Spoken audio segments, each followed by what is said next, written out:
All right. So is the OneNote page visible to all of you?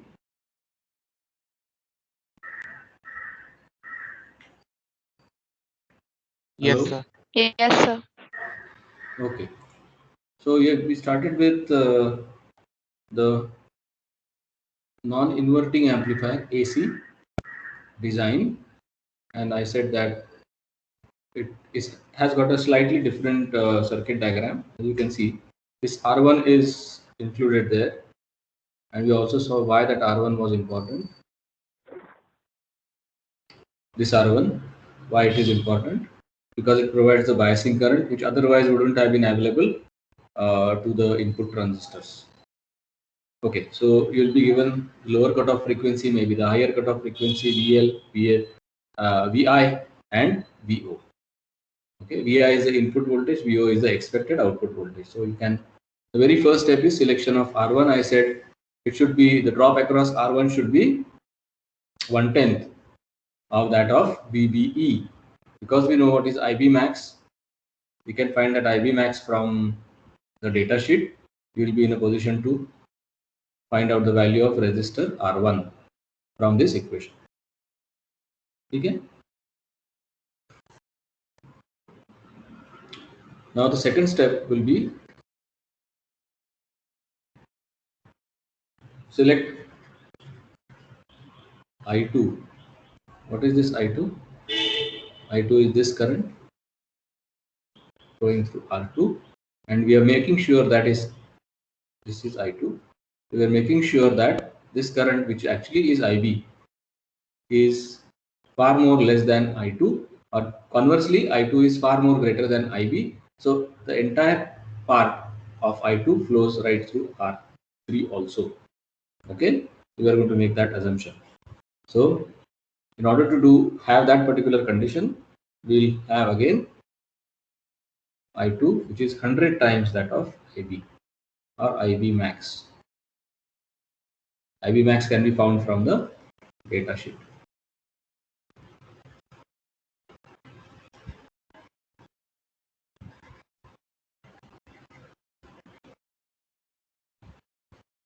Now once you have this value of I2, I can easily find out the value of R3. So step 4. Why? How? In what way can I find out the value of R3? Because we have already said that the voltage across R3 is VI itself. Current flowing through R3 is I2. Voltage across R3 is VI. So I can find out R3 with simple application of Ohm's law. So calculate R3 as VI by I2. Simple. Step 4. Step 5. Now we already have this gain equation with us. We can find out the gain AV as VO by VI, and we also know it is equal to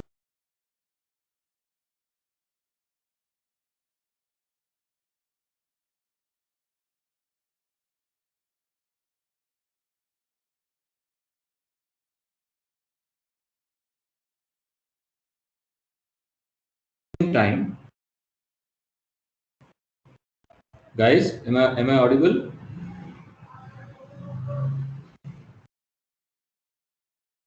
Hello? Yes, sir. Yes, sir, you are audible. Okay. Yes, sir. At the same time, we also know that the output voltage, this is the output voltage here. So this is VO, which is completely available across a combination of R2 and R3. And the current flowing through this combination also is I2. So I can write R2 plus R3 simply as VO by I2. Okay, from that you can find out this value. You already know what is R3. So from that you can find out R2 simply as VO by I2 minus R3. Okay. So that completes the design for rather the selection for the resistors. R1 you have found out, R2, R3 you have found out. That's all. Now the thing that is remaining is other capacitors C1 and C2. So again our equations for C1 and C2 will be step 6 XC1, which will be equal to R1 by 10 at FL. Similarly, XC2 will be equal to RL at FL. So this completes the design. Please remember how to calculate this. So XC1 is nothing but 1 upon twice pi FL C1. So if I equate this to R1 by 10, specifically for this C1 equation, so you can find out C1, isn't it? It will be 10 divided by 2 pi FL R1 C1. Sorry, R1 C1.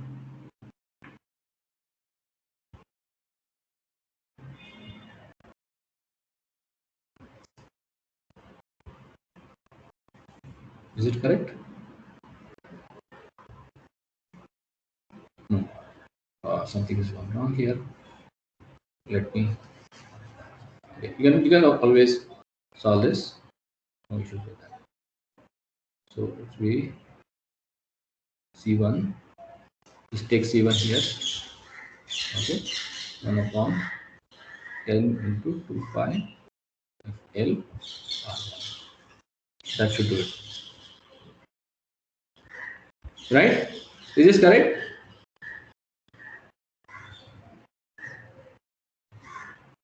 Guys?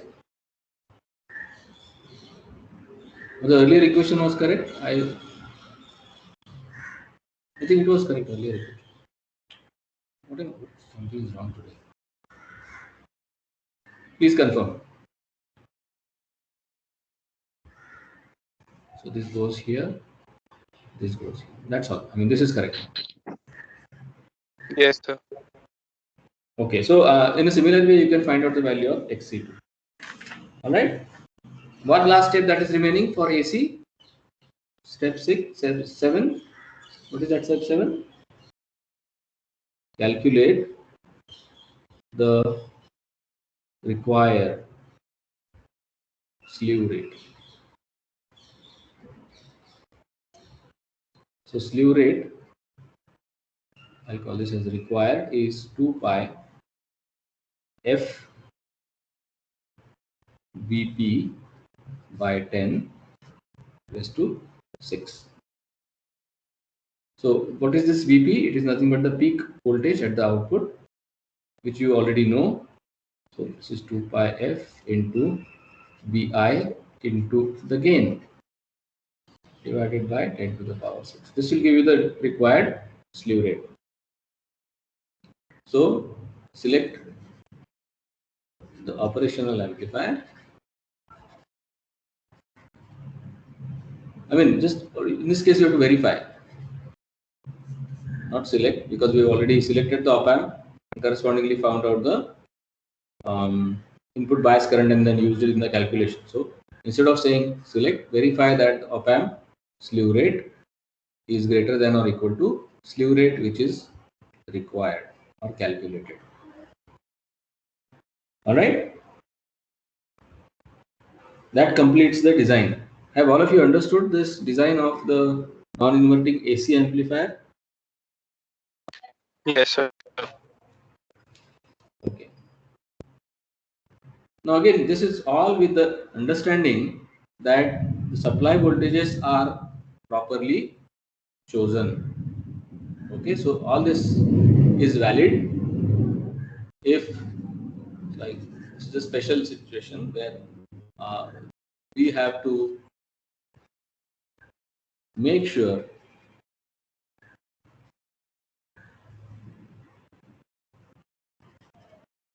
that the supply voltages plus VCC and minus VEE are properly chosen. And we know why this is important. Okay, because if say for example, if you are having an amplifier or amp with, so let us talk about any actually, you can talk about inverting.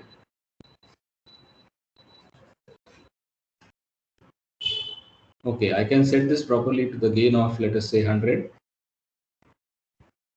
or let us make the gain to be 50.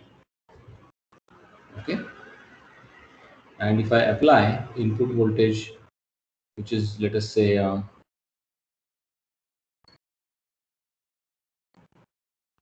200 millivolts.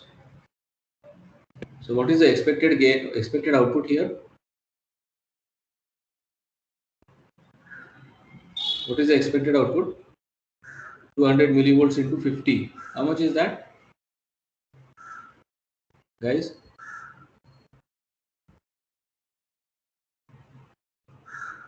Come on, guys. 10,000 millivolts.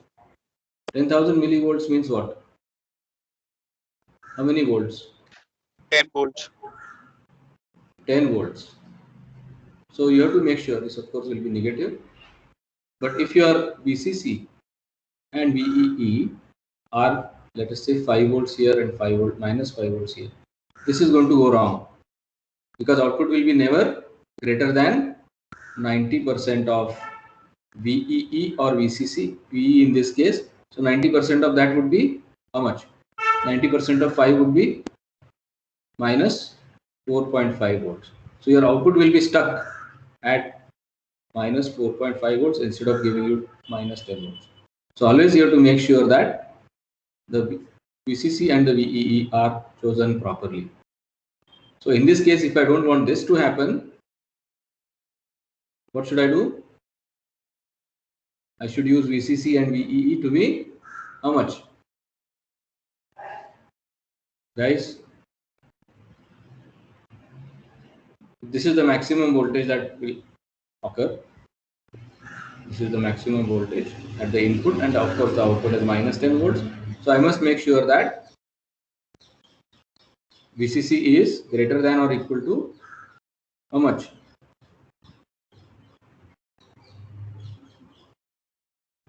How much?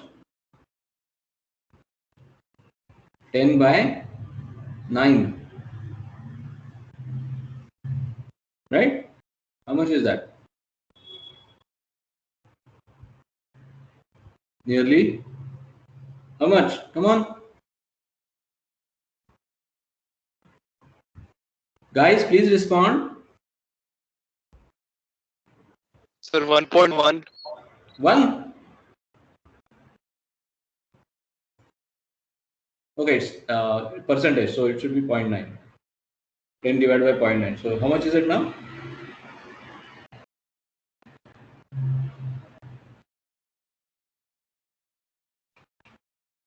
Ten by 0.9. 11.1.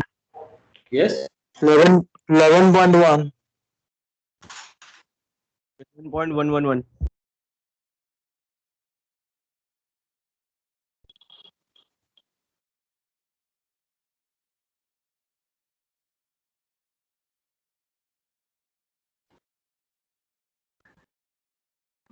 Hello?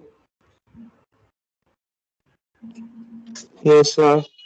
So what does it tell you? It tells you that your VCC and VEE should be approximately VCC or VEE, modulus of VE, of course, should be greater than or equal to the output, maximum output, plus roughly 1 volt.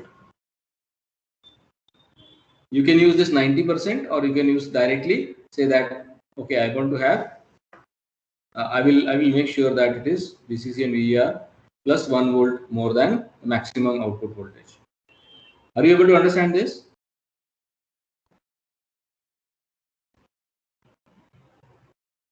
Hello? Yes, Right? sir. Okay. Yes. Okay. So now we will have a comparison. So we are finished with this inverting and the non-inverting amplifiers. we will have a brief comparison of these amplifiers. Okay, I'll just try to make a table to summarize these things. So parameter,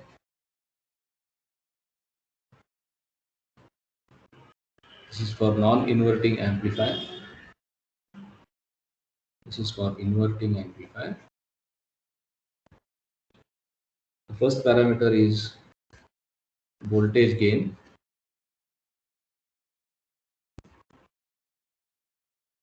We know that this voltage gain AF is equal to AF stands for with feedback 1 plus RF by R1. Here it will be AF minus RF by R1. See, we are using RF so that we can easily know which resistor is that. Okay. Otherwise, R1, R2, R3, that nomenclature will actually may confuse you. To gain or transfer function of feedback circuit, which we used to call this as beta. This will be R1 divided by R1 plus RF. Here it's also the same.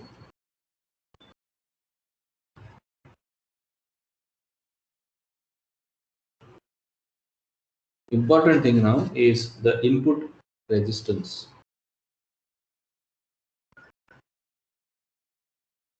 Or input impedance. That is obviously with feedback. So I call this as Zi and append F here. So that will be input impedance with feedback is given as Ri into 1 plus A beta. This is in case of the non-inverting amplifier. Please understand this carefully. Okay. What about the input impedance for this guy? It is actually R1 plus RF divided by 1 plus A in parallel with Ri. So this is, we have already seen yesterday that this is nearly equal to R1.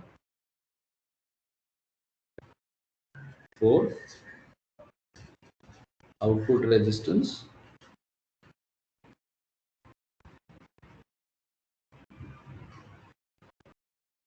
I'll call this as ZOF will be RO divided by 1 plus A beta. Here also ZOF is RO by 1 plus A beta.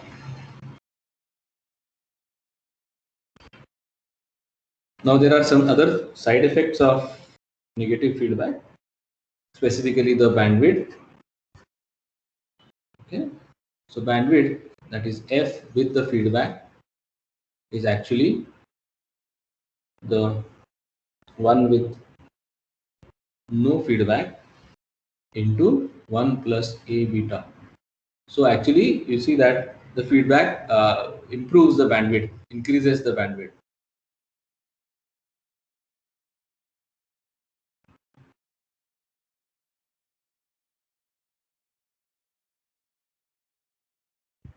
Okay, 6 total output offset voltage. So what will happen to the offset voltage? Offset voltage you'll see here, which is the offset voltage. Output offset voltage, which is actually given like this. So you can see that the output offset voltage actually decreases. This is also one very good effect of negative feedback.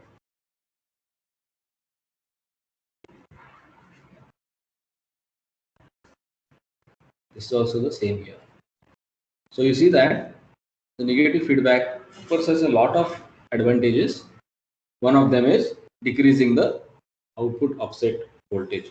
So this summary you always remember carefully. Is that okay? Guys? Hello? Yes, sir. Okay. So once we have done with the summarizing all these parameters, let us go to the third circuit, which is a very important one again, and that is the voltage follower.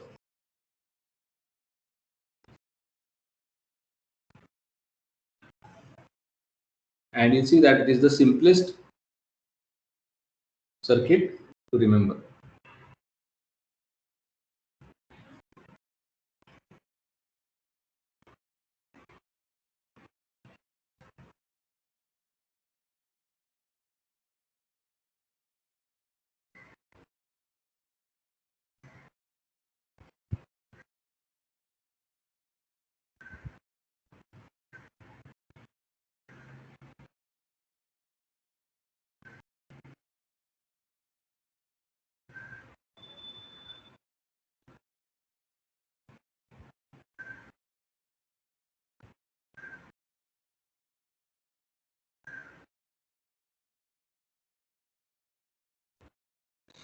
So it is the simplest circuit. What performance does it exhibit?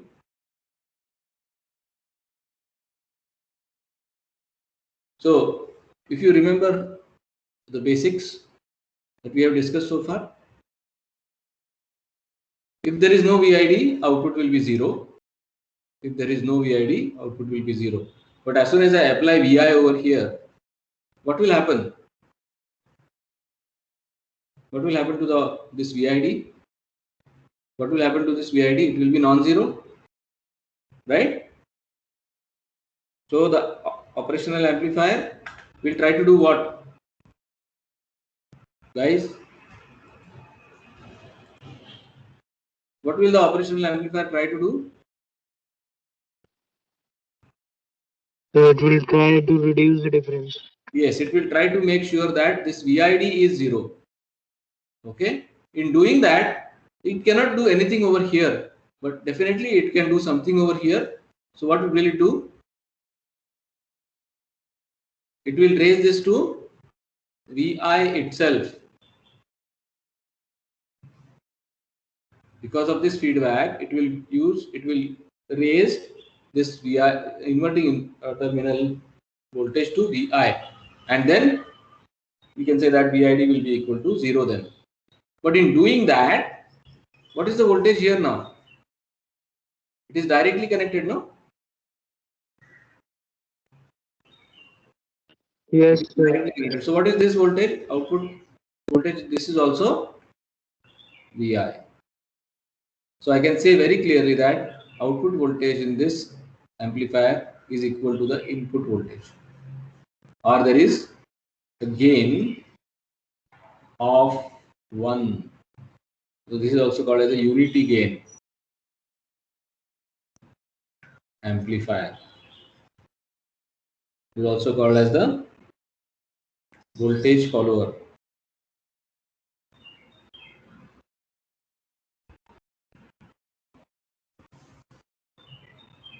But then you ask, what is the advantage? What is the advantage of this circuit? If there is no gain, what is the advantage?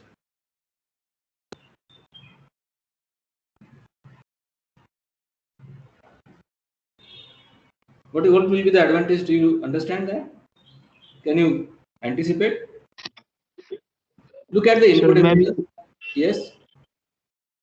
sir, used as buffer amplifiers. Yes, we are going to see why it is going to be used as buffer amplifier in the first place.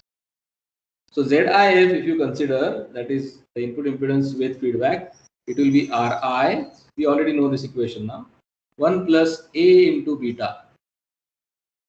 It is a generic equation, no? This is again a negative feedback. And not only that, it is a voltage shunt feedback, a voltage series feedback. So corresponding to that, we have Ri into 1 plus A beta. Now, what is the value of beta here for this circuit? 1. Beta is 1. Very good. So what has happened to Zi now? It will be Ri into 1 plus A.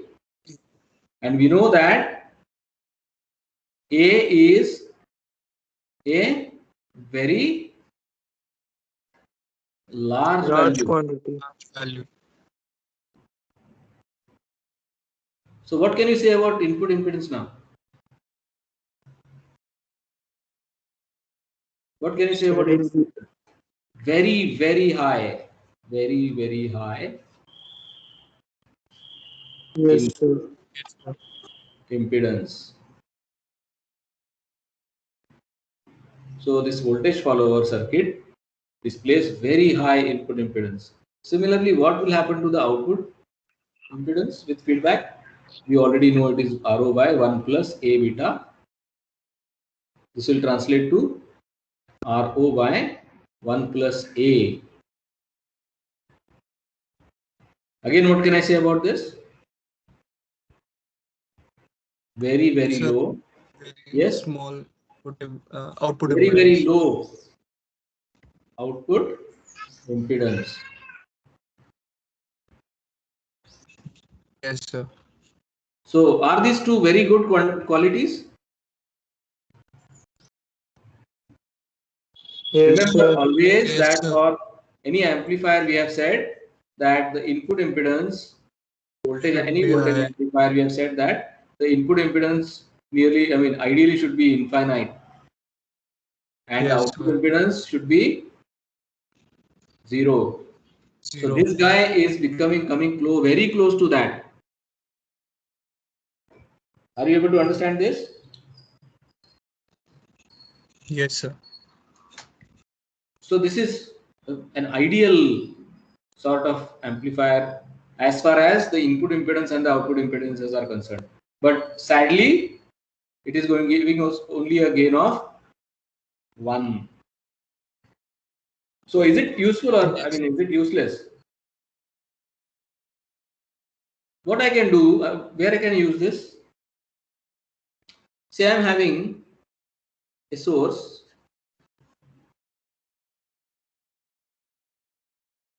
with a very high output impedance, that is, this RS is very high. Okay, and then what I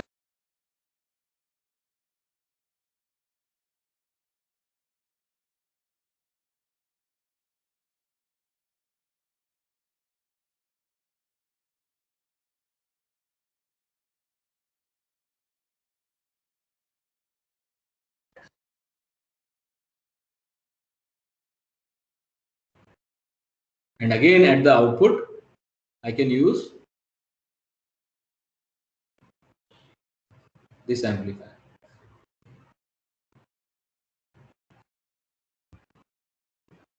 So what has happened here? We already know that the input impedance of inverting amplifier is poor. It is only equal to Ri. So it puts a restriction on Yes, that. sir. So if I use some circuit like this, so this is going to isolate this amplifier from the input and from the output also. So if you look at the complete amplifier here, if I call this as a complete amplifier, input impedance will be very high and output impedance will be very low. Gain is provided by this section. Are you Okay, able to sir. understand this? Yes, sir. So essentially, we are making use of these voltage followers and they are called as buffers.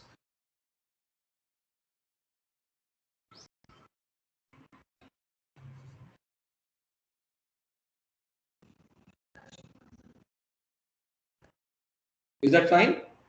Do you remember one question which I had asked when in ED, when we were studying EDA, that is it is very similar to your emitter follower, common collector circuit, right? We also said that common collector circuit input impedance was very high, output impedance was low, but the voltage gain was nearly equal to 1, slightly less than 1. So it is exactly the same on similar lines.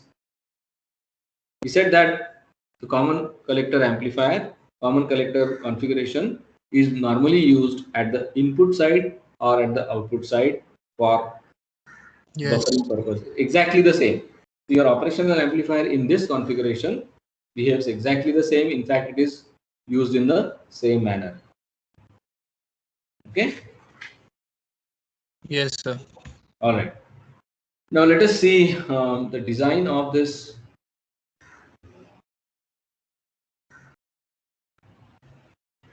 AC. For DC, it will be very simple. There are no components at all, isn't it? Yes, sir.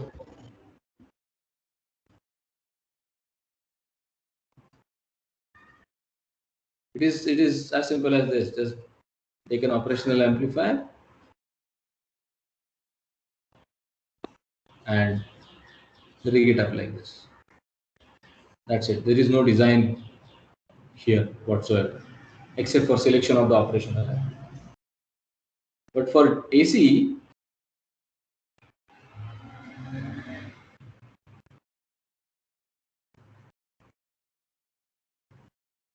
again you have the capacitors coming into picture.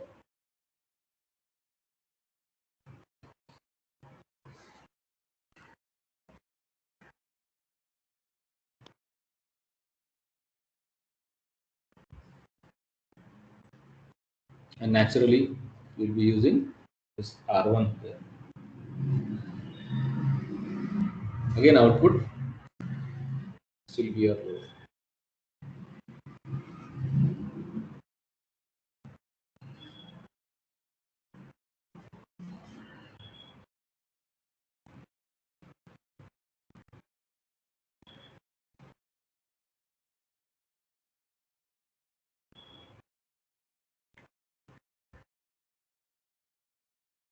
All this as C1 and C2. So how do we design this? Designing means what? You have to find out C1, C2 and R1. That's all. Okay. So again, step 1. There is no question of voltage gain here.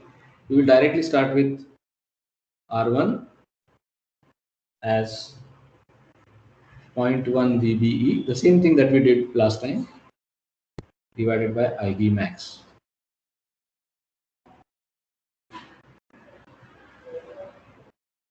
All right. So select R1 based on this Yes. IB max. So now Zi is nothing but R1 parallel Ri. So it is again nearly equal to R1.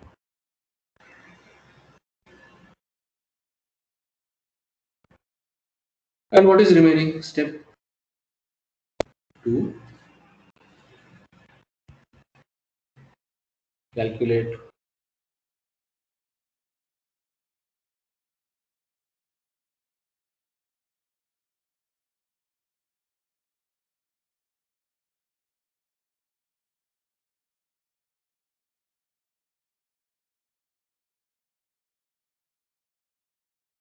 as RL at F. Simple, very simple. ठीक है ना? Is this clear to all of you guys? Yes, sir. Now many times you will see a circuit, similar kind of circuit with this kind of thing.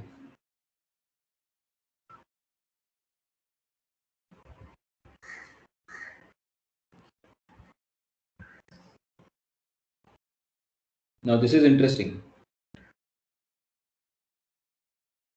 You include an RF here. Of course, it doesn't mean that it is changing anything. Whatever is the input voltage, you'll get the output voltage equal to input voltage. This is again a unity gain amplifier or the voltage follower.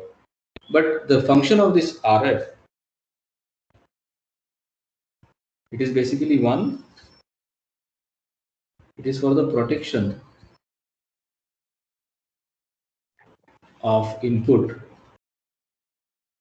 from the electrostatic discharge at the output. This is one explanation which I found out. And two, quite possible that now this is going to see a resistance corresponding to RS. So this input sees RS and this input doesn't see anything, 0. So to balance them also, we are making use of RF. So both inputs will see the same impedance.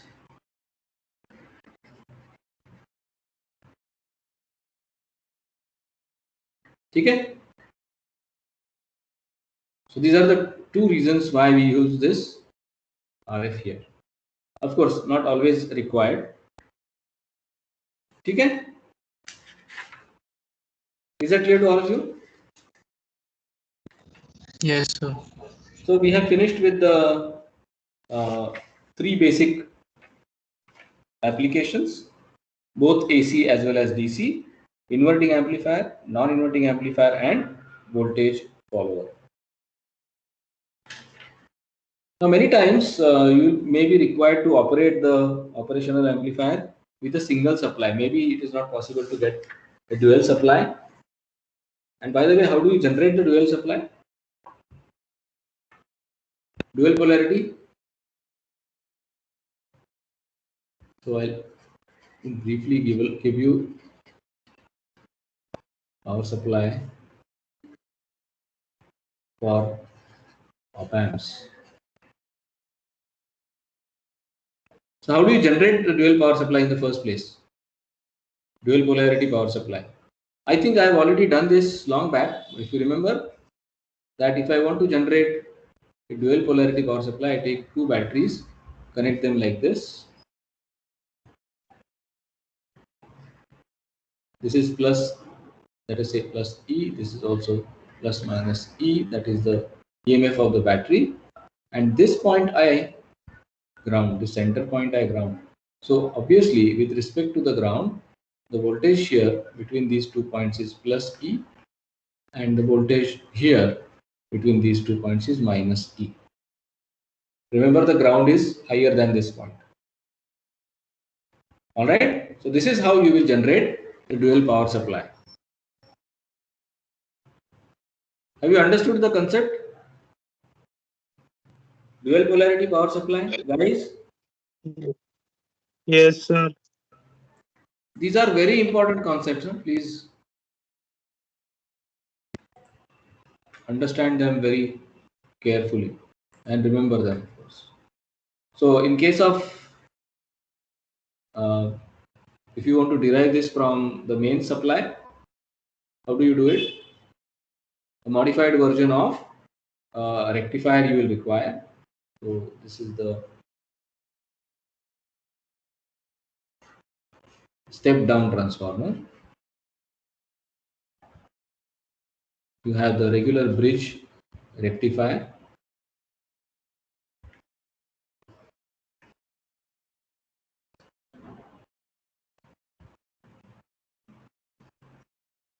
But the change here is you're going to use a center tap transformer as the secondary winding.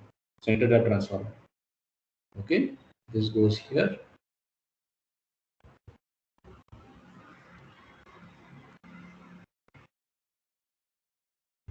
This goes here. Okay, and you get a filter capacitor between this and ground. Similarly, you get another filter capacitor between this and ground. Look at the polarities of the capacitor. So here you will get plus V, here you will get minus V. This is called as the dual complementary bridge.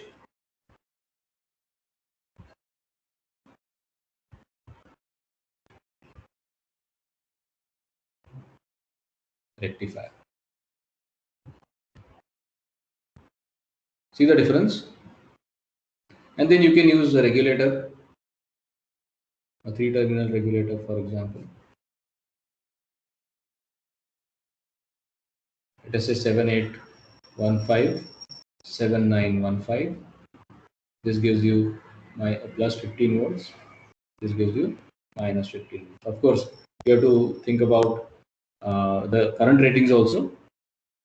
But in general, you'll have this kind of power supply for operational amplifiers. Is that right? Is that okay with you, guys?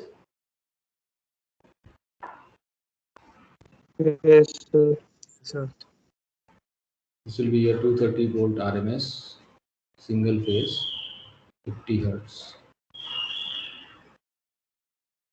Okay.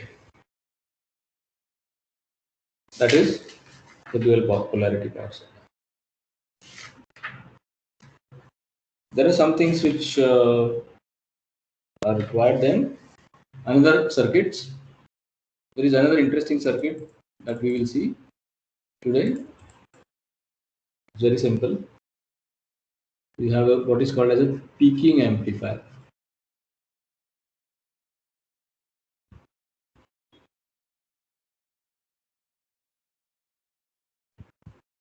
So the concept is like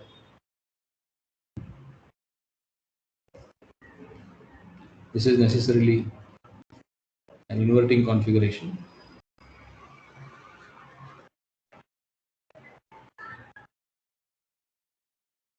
And what you have in the feedback is an inductor in parallel with a capacitor.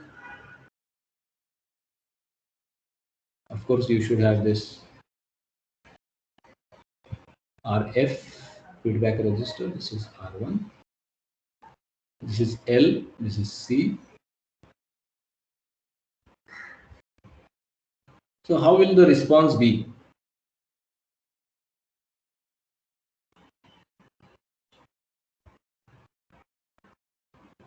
How will be the response,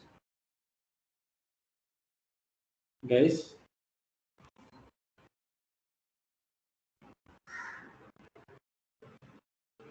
This is a parallel tank circuit, isn't it?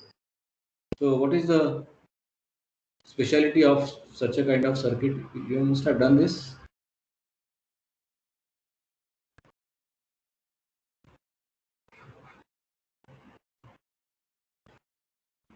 Yes?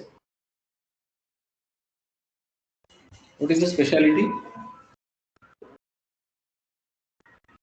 Anti-resonant. It is called as anti-resonance or parallel resonant. Parallel resonance. Yes, sir. Okay. And if you look at the impedance of this with frequency, you see that it is going to be something of this nature, where this is going to be the parallel resonant frequency FP. This is the impedance.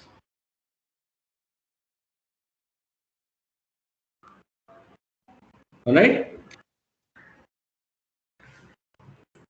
Yes, sir.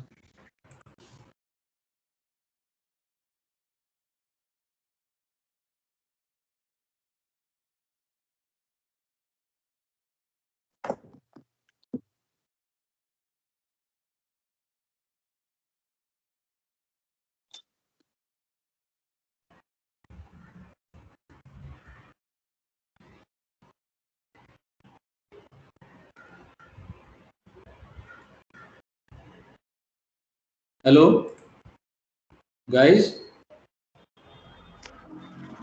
Yes, sir. I think there was a call drop here. Yes, sir. Okay. So what kind of impedance which is there in this section? Total RF, total feedback resistance is having a nature like this. So what will be the what will be the nature of the output also? The nature of the output will be exactly the same because the gain is going to vary varies with frequency of signal, and it peaks. The gain actually peaks at the resonant frequency. Okay. We are going to see a couple of examples. I mean, simulation examples also. Then it will be easier for you to understand. So, what exactly you can reduce this to a simple circuit like this.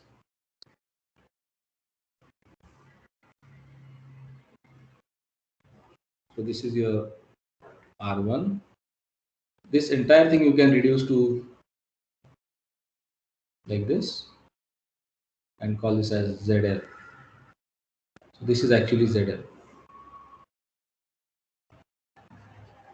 And we know that gain is minus ZF by R1. And since ZF is dependent on frequency, the gain will also depend on frequency. This is called as a peaking amplifier.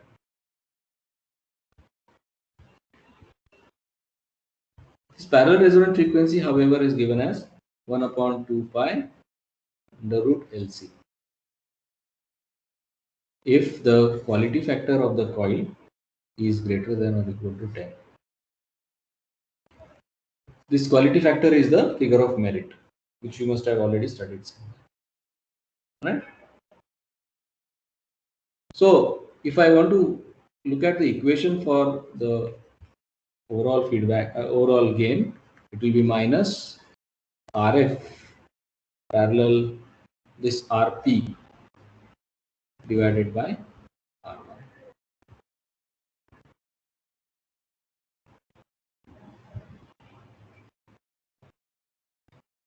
Okay. So this is called as a peaking amplifier. Is that fine, guys? Hello, are you there with me? Yes, sir. Yes, sir. Okay. Now for the remaining part, we will just have a look at the simulation examples of whatever circuits which we have seen till now. Okay. The very first thing would be inverting amplifiers, both AC, DC, non-inverting amplifier, both AC, DC, and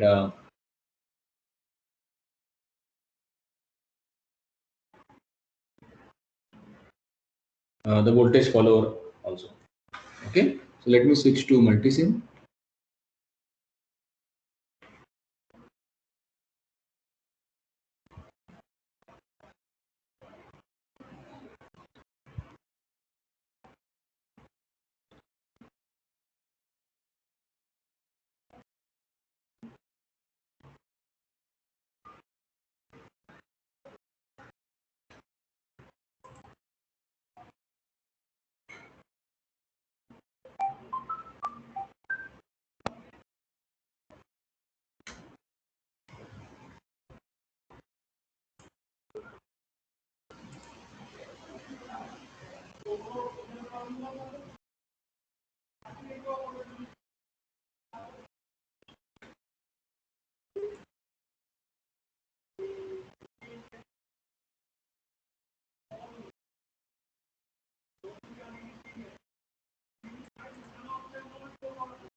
Just hold on for some time.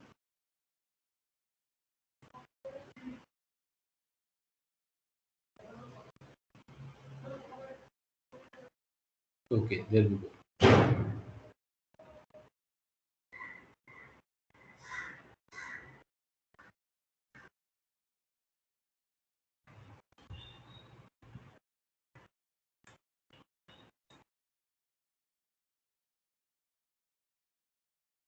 Okay, do you see the multisim screen now? Guys? Yes, sir. Okay. So, So we are supposed to have the input Vi is 50 millivolts. And the gain that we are supposed to have is 50. This is an inverting amplifier. So let us see. What I have selected here is a virtual op amp. How do you get that virtual op amp? From component, you can go into analog, go into analog virtual, and you can either select this 3-terminal op amp or 5-terminal op amp. Okay, I mean these are all abstractions.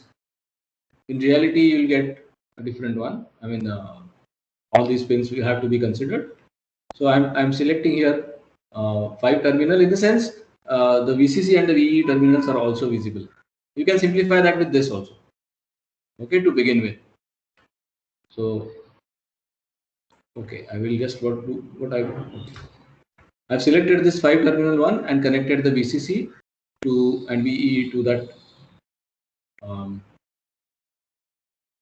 operational amplifier.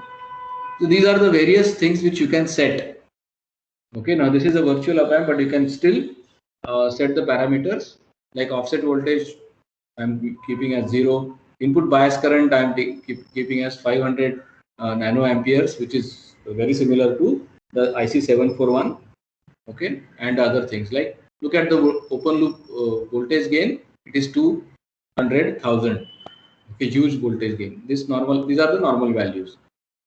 Okay, input resistance Ri is 10 mega ohms. Output resistance is 10 ohms. Okay, I'm just keeping this for the sake of making it more closer to the reality. And if you look at this now, 50 millivolts, as per our design, we have carried out this design, and then whatever is the output that you want to get is, let us run this simulation. So what you want to get is 2.5 volts minus 2.5 volts, so that you can see that it is very close to whatever, it is exactly the same as what we wanted. But remember, this is some sort of an idealized version of the operational amplifier. In reality, things will be different. Okay. So this is how you can build the circuit. Very simple, much more interesting and easier than your EDA assignments. You simply use the operational amplifier like this. Not necessary always to have a load, but it is preferable to have a load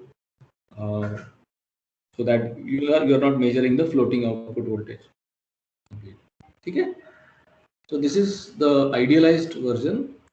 If we look at a more practical version, taking a model of 741.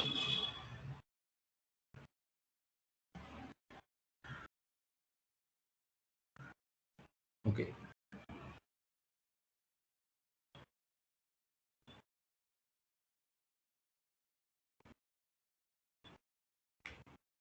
There it is.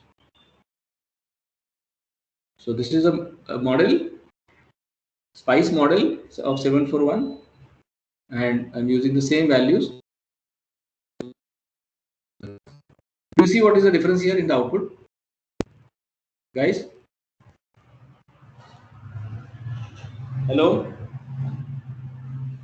What is the difference between the output in this circuit and the one in the previous one? You see, it is not exactly 2.5 volts, right? Yes, sir. Somewhat less. This is because of the actual, the real life model of SPICE model of 741. You see, there will be such differences. Okay, that may be because of the output impedance being different, input impedance being different than the other ideal values that we have already seen. So you have to design for these things. Okay, let us see now. Let us see the non-inverting cases, the AC cases.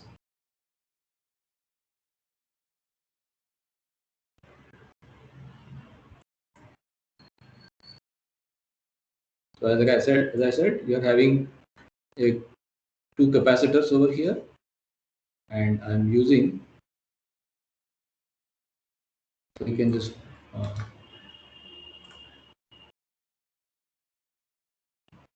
find out the frequency response, or maybe at the signal frequency. Let me switch this to interactive simulation. and then oscilloscope. This is your output. This is going to be your input.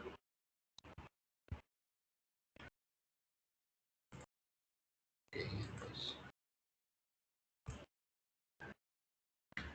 we change the color to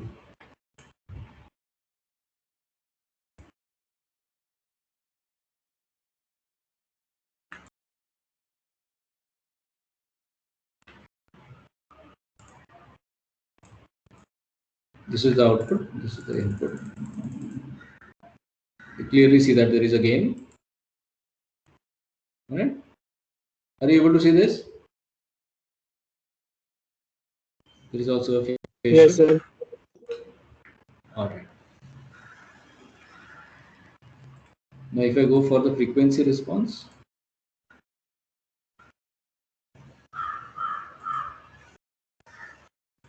it's a 10 hertz to 100 kilohertz.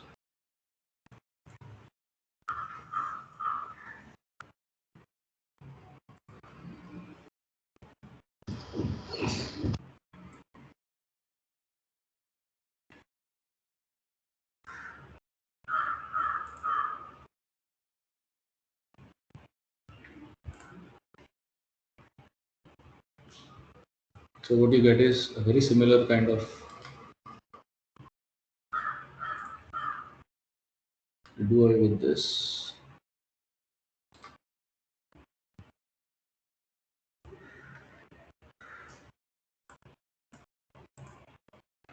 Okay, so it looks very similar to our frequency response of the single stage amplifier.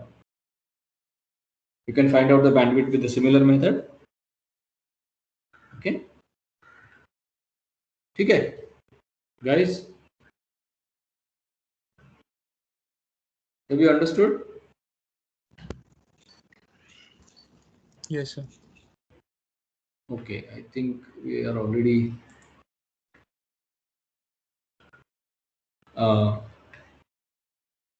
exhausted with the time. Similarly, you can have the non-inverting and the voltage followers circuits also. So I want all of you to go through those circuits, try to create your own circuits with the designs and simulate them using multisim. Okay, I think I'll stop here for today. All right. Yes, sir. Okay. Thank you, sir.